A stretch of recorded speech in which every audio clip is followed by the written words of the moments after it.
Bismillahirrahmanirrahim. Assalamualaikum warahmatullahi wabarakatuh. Alhamdulillah. Alhamdulillahi rabbil alamin. Wa bihi nasta'inu ala umuri dunya waddin. Asyhadu an la ilaha illallah wahdahu la syarika lah. Wa asyhadu anna Muhammadan abduhu wa rasuluh. La nabiyya wa la rasula ba'dah. Allahumma la sahla illa ma ja'altahu sahla wa anta taj'alul hazna idza syi'ta sahla. Allahumma sahhil lana umurana washrah lana sudurana. Allahumma 'allimna bima yanfa'una wanfa'na bima 'allamtana warzuqna ilman nafi'an. Amin. Amma ba'd. Bapak-bapak, ibu-ibu, hadirin hadirat jamaah Masjid Nur Mirah, Masjid Munirah, salah sebut, yang semoga senantiasa dimuliakan dan diberkahi oleh Allah Subhanahu wa taala. Segala puja puji syukur tentunya hanya pantas kita sandingkan, kita panjatkan kehadirat Allah Subhanahu wa taala.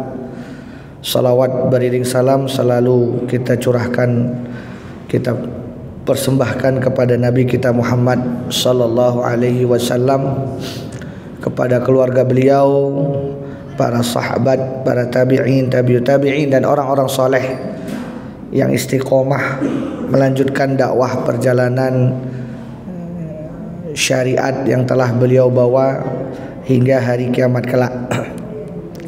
Jamaah yang dimuliakan oleh Allah Subhanahu wa taala, alhamdulillah di malam yang berbahagia ini kita bertemu kembali atas izin Allah.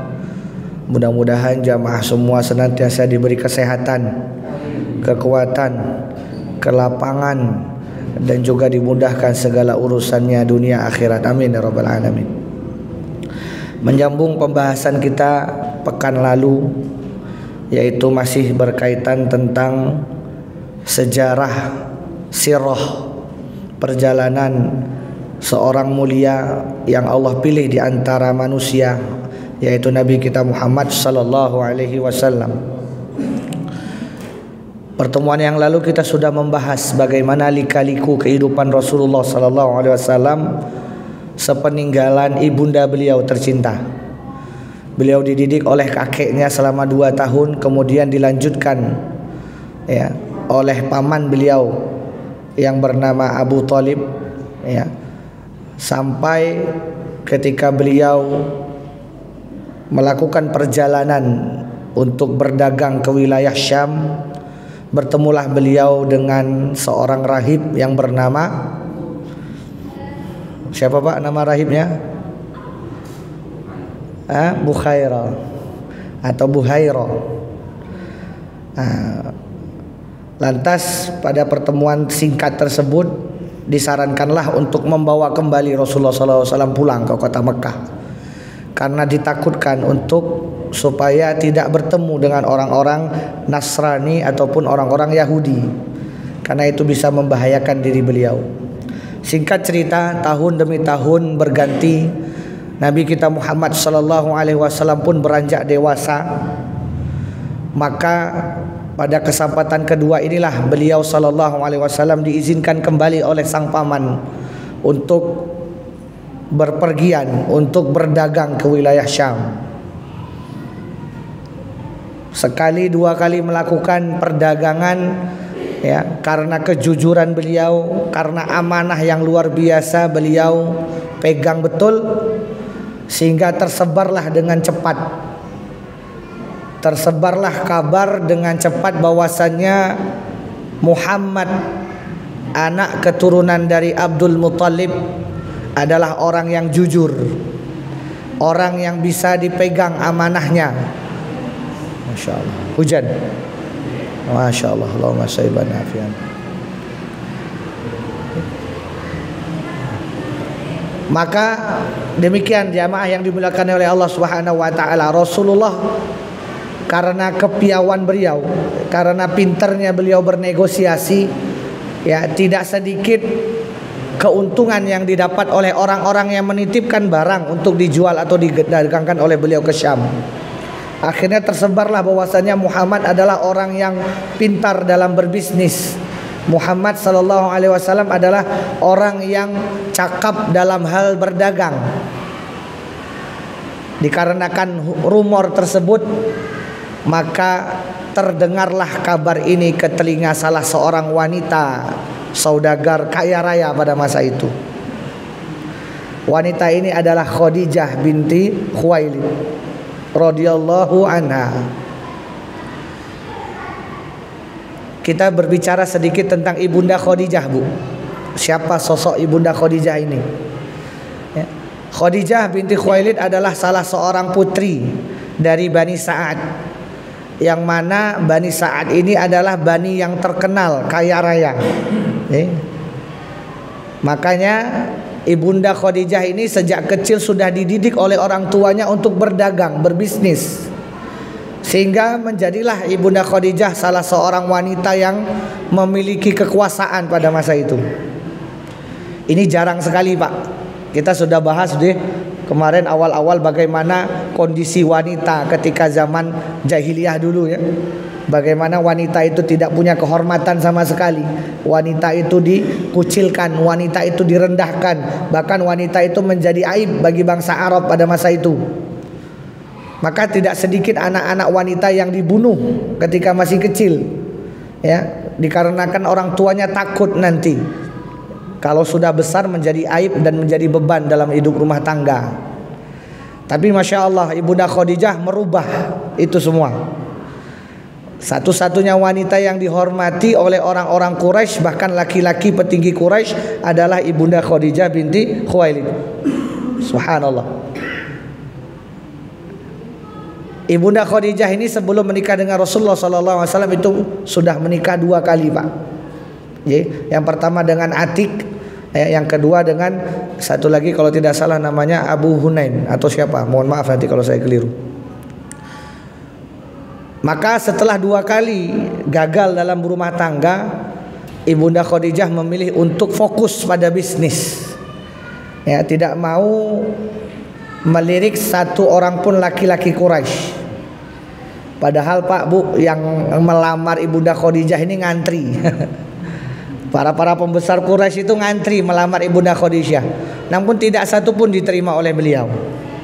Maka sampailah rumor tadi, Ibunda Khadijah ini ya salah seorang wanita yang suka mempekerjakan laki-laki yang memang pinter cakap dalam berdagang.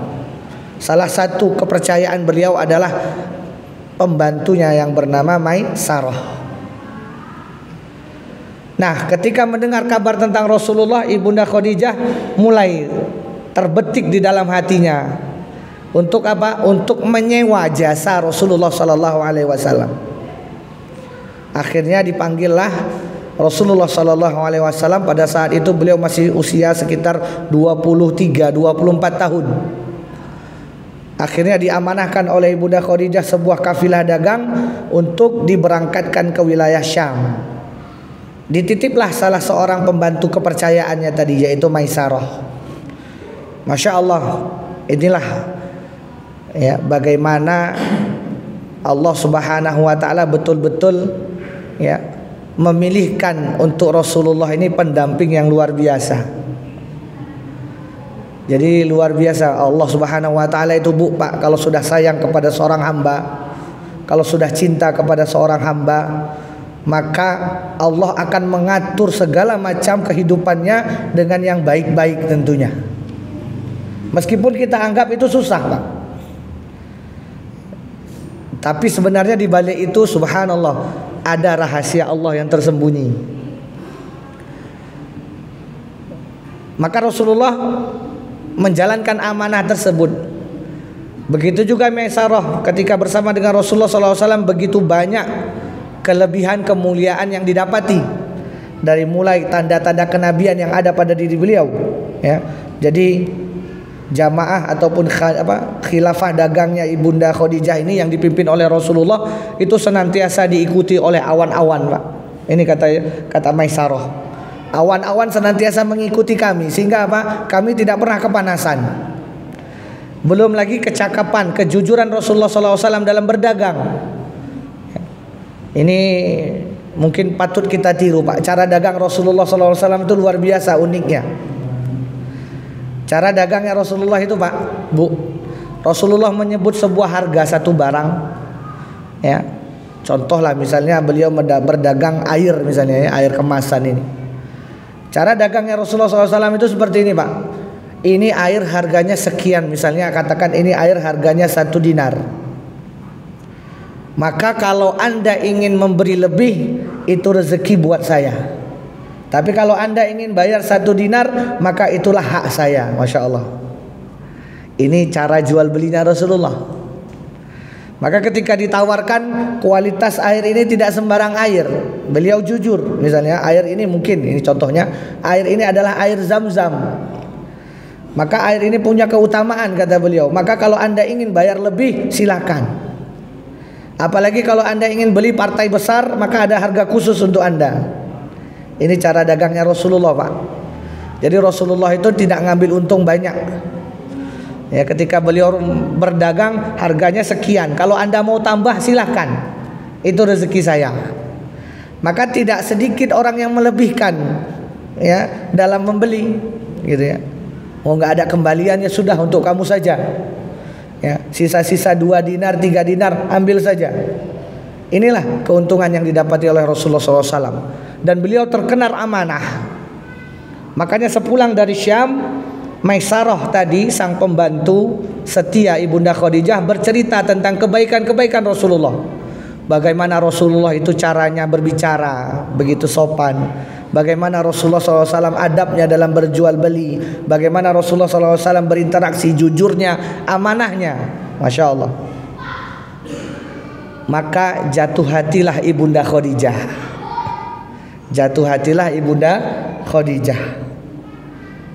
Karena sudah sekian lama tidak menikah Bu, dan memang susah untuk mencari jodoh yang tepat pada masa itu. Akhirnya ada nih salah seorang pemuda yang luar biasa. Ini cocok aku jadikan sebagai suamiku. Dan benar, akhirnya dilamarlah Rasulullah SAW. Yang menjadi wali pada masa itu adalah pamannya Ibunda Khadijah, Amr bin Sa'ad. Beliaulah yang menjadi wali dan melamarkan Rasulullah SAW kepada paman beliau Abu Talib. Sehingga terjadilah pernikahan antara dua insan ini. Ya, Masya Allah, pada masa itu Rasulullah sudah sukses. Ya, pada masa-masa kecil kita ingat bahwasanya Rasulullah itu sempat mengembala kambing saking miskinnya aja. Tapi Masya Allah ketika beliau sudah berkecimpung di dalam bisnis, akhirnya beliau pun memiliki banyak tabungan untuk melamar Ibunda Khadijah. Ya, di dalam sebuah riwayat disebutkan bahwasannya maharnya itu tidak main-main Pak, sekitar 100 unta merah. Masya Allah. Unta merah itu Bu Pak, unta yang paling mahal, yang paling berkualitas. Ya, kalau sekarang kalau kita cari di Saudi sana Pak, unta merah itu harganya mungkin sekitar 1,5 M satunya. Maka tidak main-main maharnya untuk Ibunda Khadijah radhiyallahu anha. Sedikit kita berbicara Bu tentang derajat kedudukan Ibunda Khadijah di mata Rasulullah SAW dan juga di mata Allah. Yang pertama adalah Rasulullah SAW bersabda, khairun nisa, sebaik-baik wanita pada zamannya adalah Maryam binti Imran, yaitu Maryam anaknya Imran. Dan sebaik-baik wanita pada umatku adalah Khadijah, kata Rasulullah SAW. Khadijah ini Bu, Khadijah ini adalah satu-satunya orang yang membuat Ibunda Aisyah cemburu. Jadi apa kata Ibunda Aisyah radhiyallahu anha? Ibunda Aisyah berkata bahwasanya satu-satu istri Rasulullah yang buat aku paling cemburu adalah Khadijah, meskipun aku belum bertemu dengannya. Karena pada masa itu ketika Ibunda Khadijah wafat, ya, Ibunda Aisyah masih kecil. Walaupun aku belum ketemu dengan Ibunda Khadijah, aku merasa sangat cemburu. Kenapa demikian? Karena Rasulullah SAW menceritakan kebaikan Ibunda Aisyah terus menerus. Ibunda Khadijah, maaf. Sampai-sampai kalau Rasulullah menyembelih kambing Pak, Sampai-sampai kalau Rasulullah berkurban, itu Rasulullah pasti amanahkan bagi kepada teman-temannya Khadijah. Maka suatu saat aku mengeluh, kata Ibunda Aisyah, kenapa harus Khadijah ya Rasulullah? Ketika aku berkata demikian, kata Ibunda Aisyah, Rasulullah marah ternyata. Rasulullah marah. Apa kata Rasulullah? Wahai Aisyah, sungguh Khadijah adalah orang yang pertama kali aku cintai, dan Khadijah lah satu-satunya istri yang melahirkan keturunanku. Masya Allah. Jadi Bu, Pak, Rasulullah Sallallahu Alaihi Wasallam itu punya anak hanya dari Ibunda Khadijah. Sedangkan istri-istri yang lain Rasulullah tidak punya anak, tidak punya keturunan. Ya, jadi Rasulullah SAW itu hanya memiliki keturunan dari Ibunda Khadijah. Makanya begitu spesial Ibunda Khadijah di hati Rasulullah Sallallahu Alaihi Wasallam. Begitu juga, jangankan Rasulullah, ternyata Allah sendiri pun menghormati Ibunda Khadijah. Hadis sahih Pak Bu, ketika Abu Hurairah radhiyallahu anhu meriwayatkan bahwasanya Rasulullah SAW bersabda, ya, suatu saat Jibril datang bertemu dengan Rasulullah. Apa kata Jibril? Wahai Muhammad, wahai Rasul Allah, sampaikanlah salam Allah kepada Khadijah yang sebentar lagi datang membawakan makanan untukmu. Begitu juga salamku. Sesungguhnya nanti Khadijah akan Allah siapkan surga yang di dalamnya ada istana yang sangat besar, kata Jibril alaihissalam. Masya Allah Bu, semasa hidupnya saja Allah sudah memberi salam kepada Ibunda Khadijah. Ini luar biasa, ya. Tidak ada satu manusia di muka bumi ini yang mendapatkan salam langsung dari Allah setelah Rasulullah tentunya, kecuali Ibunda Khadijah. Makanya luar biasa Ibunda Khadijah ini di mata Rasulullah SAW. Luar biasa tingginya derajat beliau, ya. Apa kata para ulama? Kenapa demikian? Karena Ibunda Khadijah ini adalah orang yang pertama kali masuk Islam. Ibunda Khadijah adalah manusia pertama di muka bumi yang masuk Islam. Orang yang pertama kali beriman kepada Rasulullah, sementara semua orang mengkafirkan beliau, kafir terhadap ajaran beliau. Ibunda Aisyah lah satu-satunya wanita yang mana mempercayai Rasulullah, sementara semua orang pada masa itu menganggap Rasulullah seorang pendusta. Karena Ibunda Khadijah lah orang yang pertama kali mencurahkan hartanya ketika semua orang pada masa itu sangat pelit dan menahan harta untuk Rasulullah Sallallahu Alaihi Wasallam.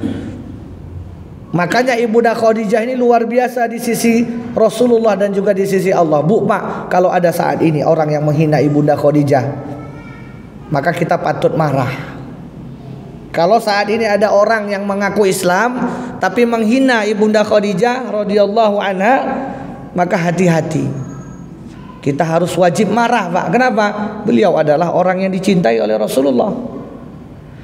Ya, karena banyak fenomena sekarang Ibu jamaah yang dimuliakan oleh Allah Subhanahu wa taala, ya, orang gampang sekali menghina ibunda kita, yaitu istri para Rasul.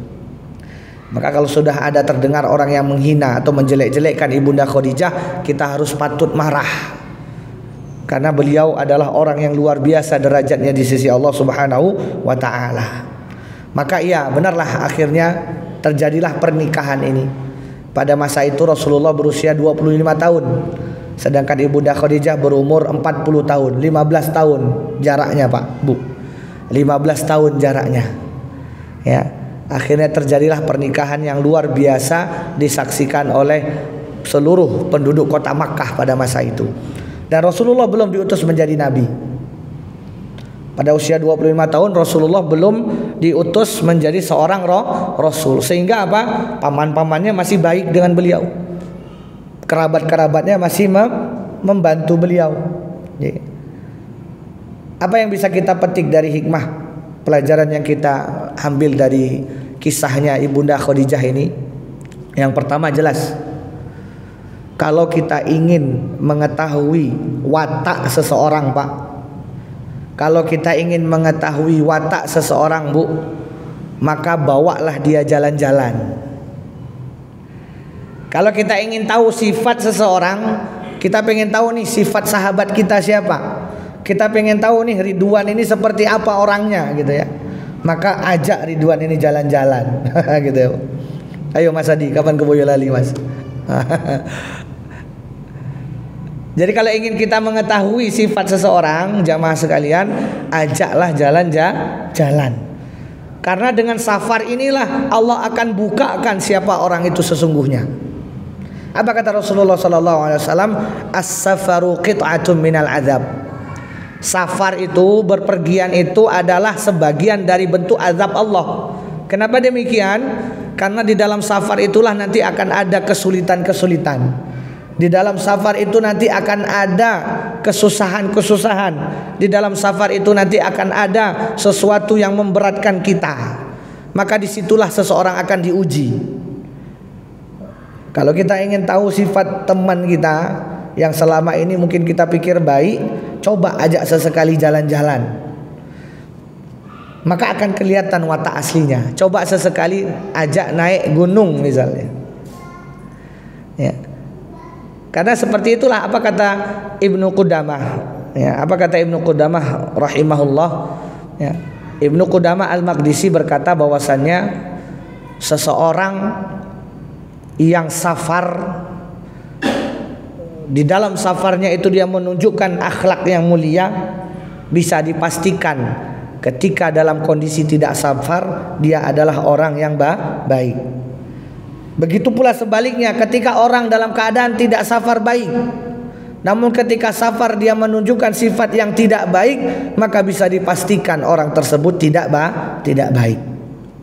Maka kalau kita bertemu orang yang baik tatkala safar dan juga tatkala tidak safar, peganglah betul-betul, karena dia adalah sahabat yang akan menggiring kita ke surganya Allah Subhanahu wa ta'ala.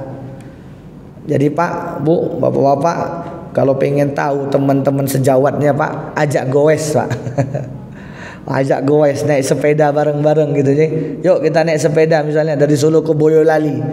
Nanti akan semuanya keluar itu perangai manusia. Ada yang mungkin berat, suka ngomel, akan mengeluhlah dia nanti di jalan. Ada yang mungkin suka meninggalkan temannya, egois, akan kelihatan di situ nanti. Ya, yang lain pada capek istirahat, dia pengen menang sendiri di depan naik sepeda nanti. Pengen cepat sampai.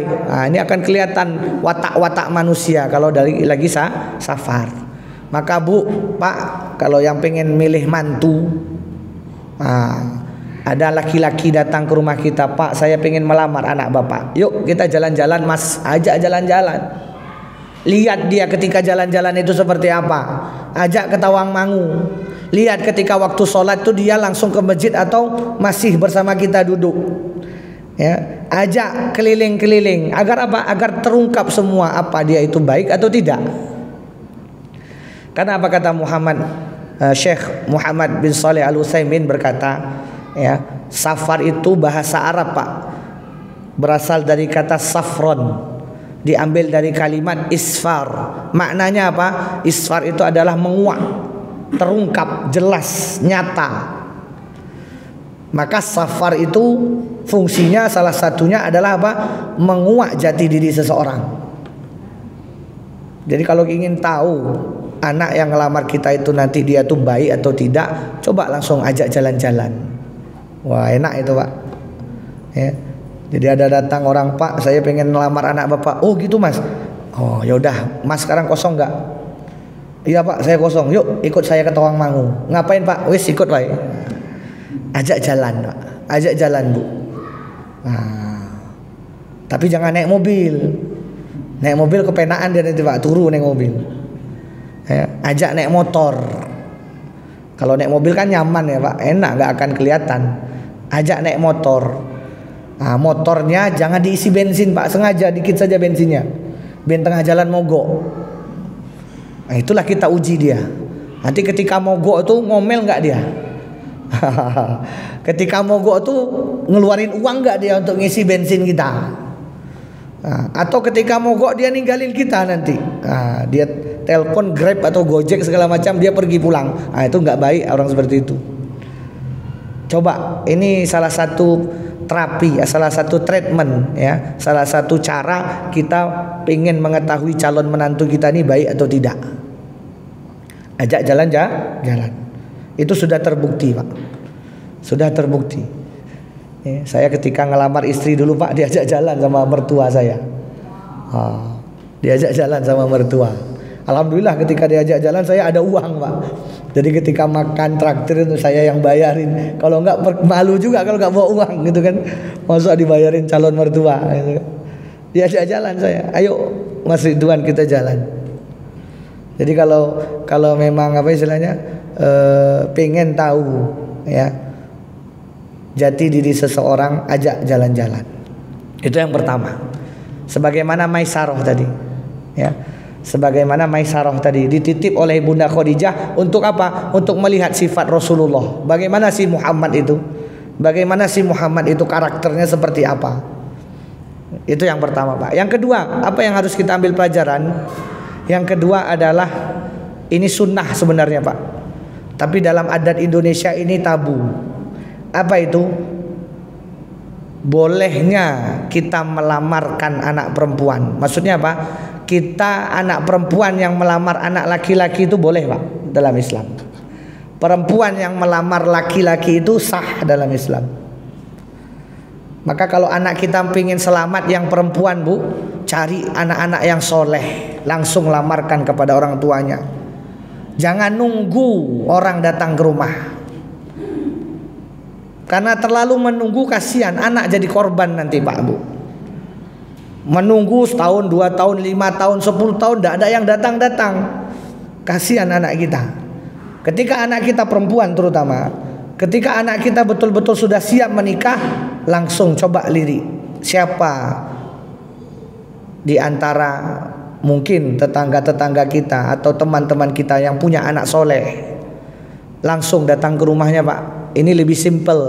Ini menyelamatkan anak kita. Ini sudah dipraktekkan oleh para nabi pada masa dulunya ya. Nabi Musa alaihi salam di dalam Al-Quran, Pak, bisa kita temukan di dalam surah Al-Qasas.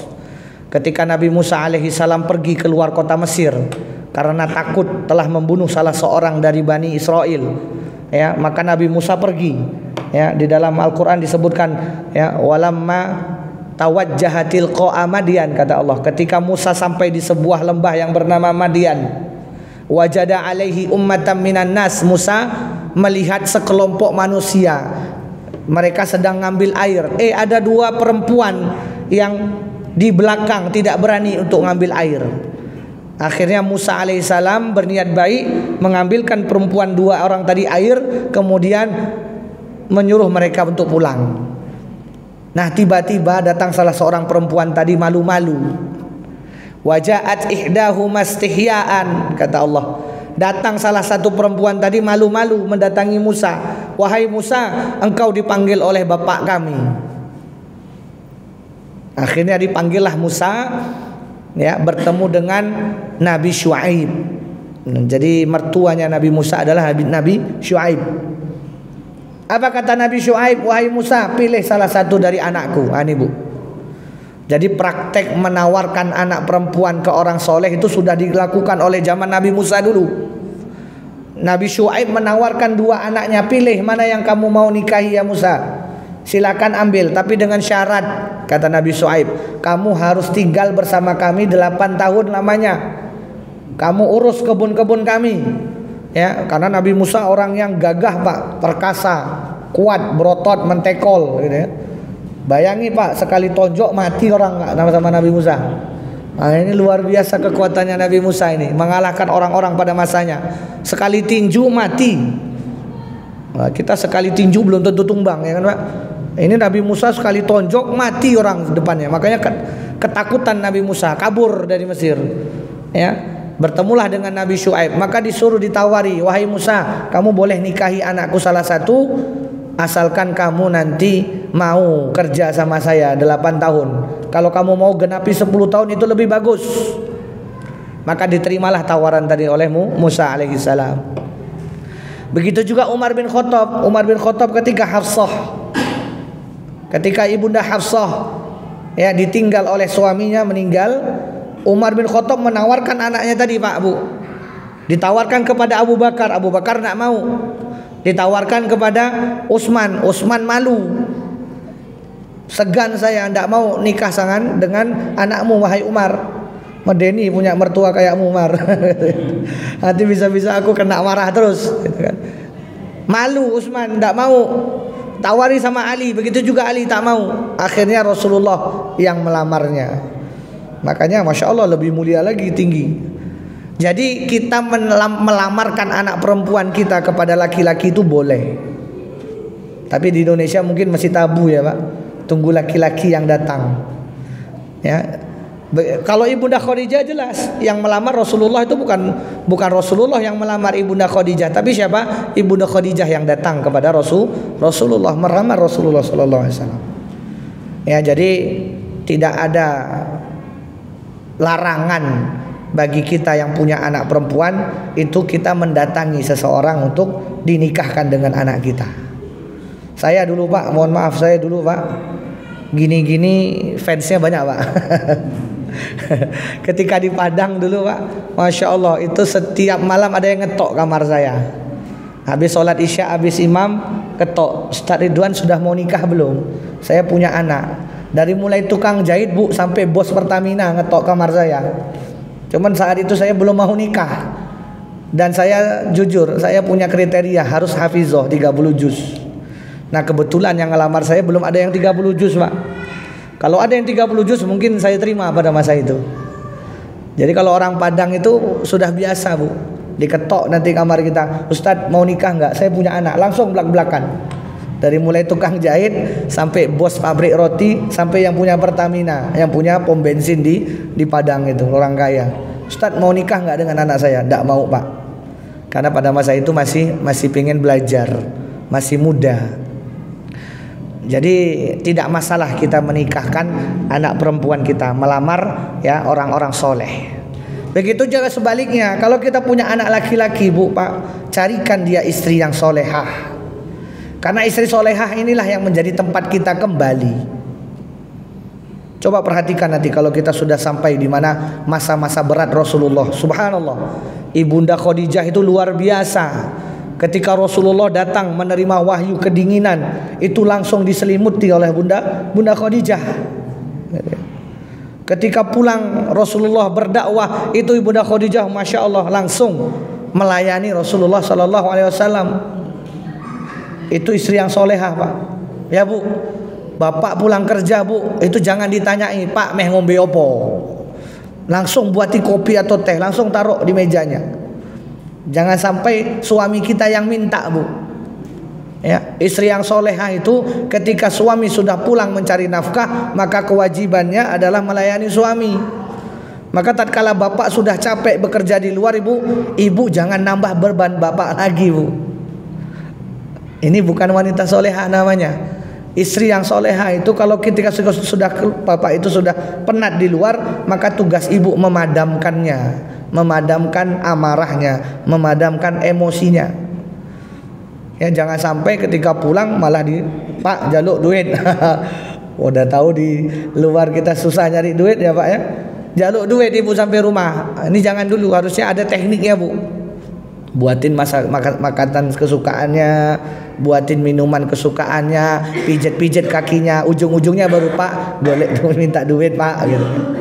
Caranya yang halus, Bu, jangan langsung ditodong. Kasihan suami kita. Istri yang solehah itu adalah tempat kembalinya suami. Jadi kalau suami itu sudah letih mencari nafkah di luar, maka istri solehah lah sebagai pelipur laranya. Ibunda Khadijah itu nanti kita akan bahas bagaimana, Masya Allah, luar biasanya sifat Ibunda Khadijah ketika ya bersama dengan Rasulullah Sallallahu Alaihi Wasallam. Inilah sedikit cerita kita berkenaan tentang Ibunda Khadijah radhiyallahu anha. Jadi mudah-mudahan ya bisa kita ambil hikmahnya tadi. Ya, kalau kita ingin tahu sifat seseorang tadi apa, Pak? Ajak dolan, ajak jalan, ajak mancing. Aha. Yang punya hobi mancing, ajak mancing di Waduk Cengklik mana, gitu ya. Yang punya hobi kuliner, ajak makan. Ya, Lihat siapa yang bayarin, kita yang bayarin atau dia yang bayarin. Nah, kalau kita pengen cari calon menantu yang soleh, maka seperti tadi salah satu caranya.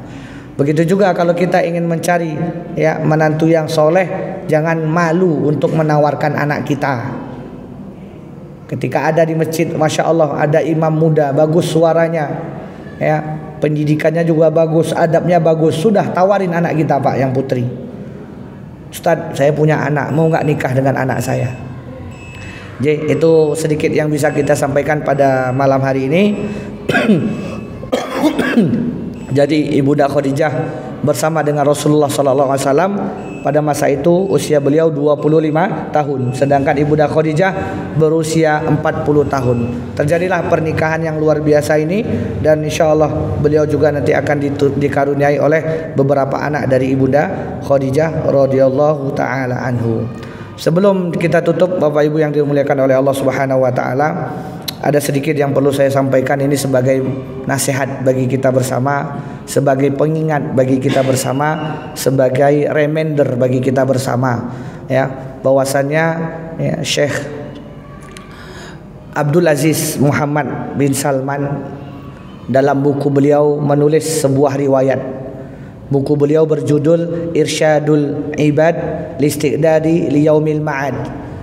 Di dalam buku tersebut beliau menyebutkan sebuah riwayat, bapak-bapak, ibu-ibu yang dimuliakan oleh Allah.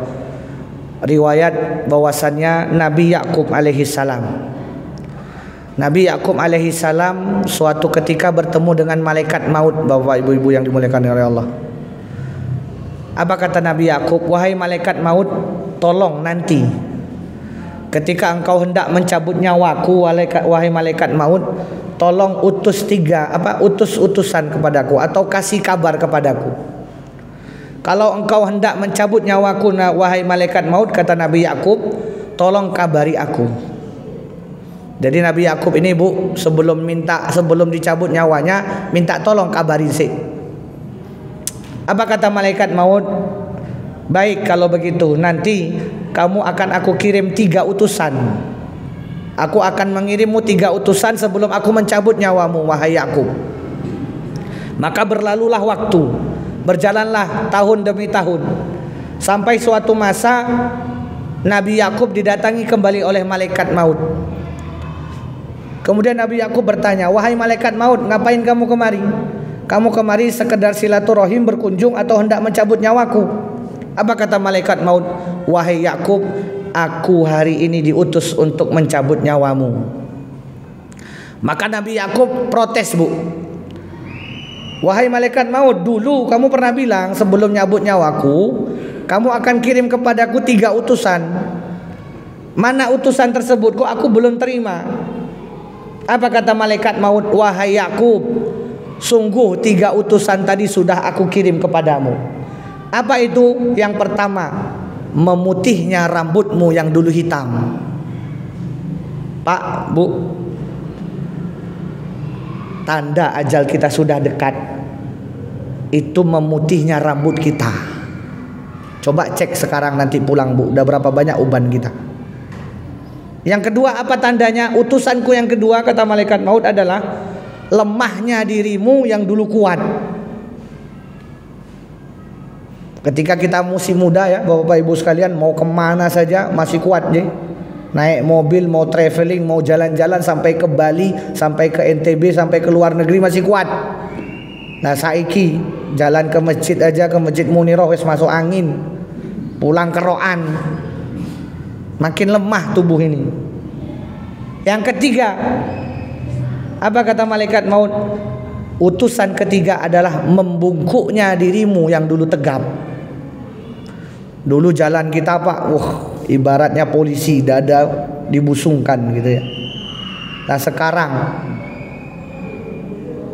rukuk aja udah susah ya Pak, sujud saja sudah susah, sholat harus pakai kursi. Kalau sudah lama duduk mau berdiri, aduh sudah encok ini. Ini 3 utusan kata malaikat maut. 3 utusan ini sudah aku kirim padamu wahai Yakub, dan inilah utusan yang aku kirim kepada anak cucu Adam sebelum mereka aku cabut nyawanya. Meskipun memang ada juga yang wafat dalam keadaan usia masih muda aja. Tapi secara umum, secara global, mesti orang yang sudah berusia lanjutlah itu tanda matinya sudah dekat. Maka jamaah yang dimuliakan oleh Allah Subhanahu wa taala, ingat baik-baik. Rambut kita sudah banyak mutih ya Pak. Badan kita sudah tak sekuat dulu. Ya. Jalan kita pun sudah setegap dulu. Hati-hati, bisa jadi waktu kita sudah dekat. Perbanyaklah istighfar Pak. Bu, perbanyak taubat Bu, atas dosa-dosa yang telah kita lakukan dulu, mumpung masih sempat. Apa kata seorang penyair?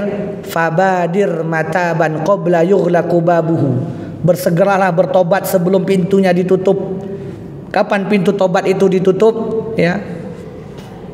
Wa tutwa 'alal a'mali suhfu tazawudi.